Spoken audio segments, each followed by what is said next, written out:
ప్రేమతోనే బ్రతికాడు, ప్రేమతోనే జీవించాడు, ప్రేమతోనే తన పయనాన్ని ముగించాడు, ప్రేమతోనే ప్రారంభించాడు, ప్రేమతోనే ముగించాడు.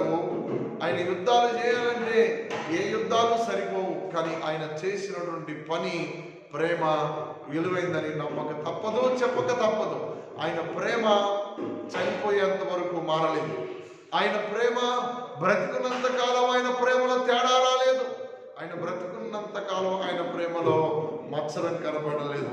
ఆయన ప్రేమను గమనిద్దామని వచ్చారు, ఆయన మాటలు విందామని వచ్చారు, ఆయనలోని తప్పులు వెతికిలాడమని వచ్చారు. ఒకటే సవాలు చేశాడు, నాలో పాపం ఉంటే మీరు చూపించండి అని ప్రపంచానికి సవాలు విసిరాడు. పాపాన్ని ఎత్తిపట్టి చూపడానికి ఎవరికి సాధ్యపడనేలేదు. యేసు ప్రభులోని లోపాన్ని ఎత్తిపట్టి చూపెట్టడానికి ఎవరికి వీలు పడలేదు. ఎందుకంటే పాపం లేని దేవుడు పరిశుద్ధుడు.